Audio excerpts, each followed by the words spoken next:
Jumlah partai politik yang mendukung mantan Gubernur DKI Jakarta Anies Baswedan sebagai bakal calon presiden, capres, di Pilpres 2024 bertambah.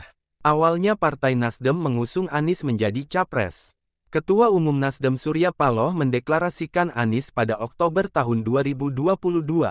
Setelah itu PKS dan Demokrat yang menyatakan dukungan ke mantan Menteri Pendidikan tersebut. Ketiga partai ini lantas membentuk Koalisi Perubahan untuk Persatuan, KPP. Sebelum lanjut jangan lupa di like, subscribe channel YouTube Info Indonesiaku, untuk mendapatkan info-info menarik lainnya. 1. Nasdem, Anies resmi dideklarasikan sebagai Capres 2024 oleh Partai Nasdem pada tanggal 3 Oktober tahun 2022 lalu. Deklarasi itu diumumkan langsung oleh Ketua Umum Nasdem Surya Paloh di kantor DPP Partai Nasdem, Gondangdia, Jakarta Pusat. Inilah kenapa akhirnya Nasdem melihat sosok Anies Rashid Baswedan. 2. Demokrat, Majelis Tinggi DPP Partai Demokrat telah resmi menguatkan dukungan Demokrat bagi Anies sebagai Capres 2024. Pertemuan Majelis Tinggi Partai jadi ketetapan hukum Partai Demokrat sesuai diatur dalam ADART tahun 2020. Kewenangan Majelis Tinggi Partai Demokrat adalah menentukan koalisi dalam pemilu dan tentukan capres dan cawapres, kata AHY. 3. PKS, Anies juga mendapat dukungan dari PKS. Presiden PKS Ahmad Syaihu yang menyampaikan deklarasi secara langsung di markas DPP PKS, Kamis, tanggal 23 Februari tahun 2023. Alhamdulillah pembahasan mengerucut sosok yang dimaksud itu jatuh pada Anies Rashid Baswedan. Kita usung beliau menjadi tokoh nasional. Dan Allah takdirkan sebagai presiden, ujar Syaihu. Keputusan PKS untuk mendukung Anies merupakan hasil keputusan musyawarah Majelis Syuro 8 PKS. Syaihu menyebut keputusan tersebut hadir juga telah melalui proses musyawarah dan dibahas secara saksama oleh sejumlah pihak. 4. Partai Umat juga memastikan dukungan terhadap Anies.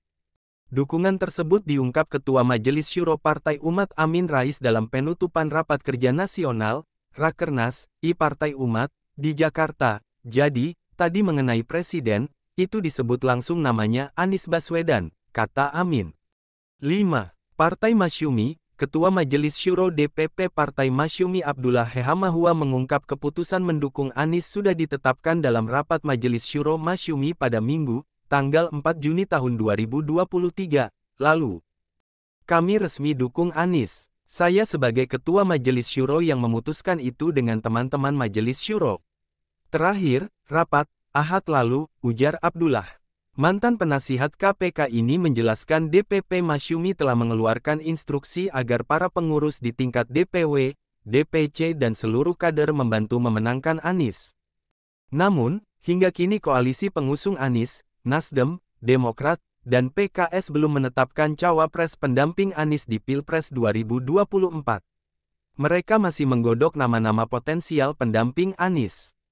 Partai Nasdem, PKS, dan Partai Demokrat akhirnya resmi mendeklarasikan koalisinya untuk mengusung Anies Baswedan sebagai calon presiden, capres, di 2024. Koalisi tersebut kini diberi nama Koalisi Perubahan untuk Persatuan atau KPP. Yang pertama membentuk koalisi dengan nama Koalisi Perubahan untuk Persatuan, kata Sekjen Partai Demokrat Teuku Rifki saat jumpa pers di Sekretariat Perubahan, Kebayoran Baru, Jaksel, Jumat, tanggal 24 Maret tahun 2023. Jumpa pers itu turut dihadiri Ketua DPP Partai Nasdem Willy Aditya dan Sugeng Suparwoto dan Wakil Ketua Majelis Syuro PKS Sohibul Iman, serta Ketua DPP Al-Muzamil. Tim kecil Koalisi Perubahan menjelaskan alasan menentukan nama poros Koalisi Pro Anies Baswedan menjadi Koalisi Perubahan untuk Persatuan atau KPP. Nama itu ternyata buah dari diskusi tim kecil selama ini, yaitu berkembang dari hasil diskusi kita di tim kecil bersama Pak Capres, Anies Baswedan, juga. Ya kalau, perubahan, ini perubahan untuk apa? Ya ini perubahan untuk, ya, persatuan, kata Wakil Ketua Majelis Syuro PKS Sohibul Iman di Sekretariat. Sohibul mengatakan pihaknya berkomitmen pembentukan poros koalisi ini bertujuan membawa perubahan dalam kerangka persatuan. Meski begitu, Sohibul membeberkan sempat ada opsi nama lain dari partainya.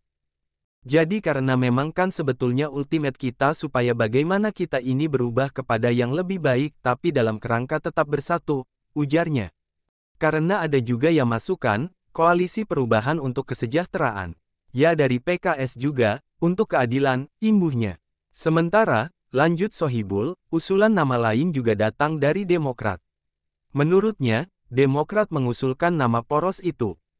Dari Demokrat, koalisi perubahan, ya kalau nggak salah ada, damai-nya. Atau, lebih baik, kalau nggak salah, kata dia, meskipun kini nama resminya menjadi KPP, Sohibul mempersilakan publik tetap menyebutnya dengan koalisi perubahan. Sehingga juga kita tetap mempersilakan kalau publik mau menggunakan ini namanya, koalisi perubahan, aja, silakan aja. Tapi resminya ada itu, untuk persatuan, tutur dia. Jangan lupa di like, subscribe channel YouTube Info Indonesiaku. Untuk mendapatkan info-info menarik lainnya.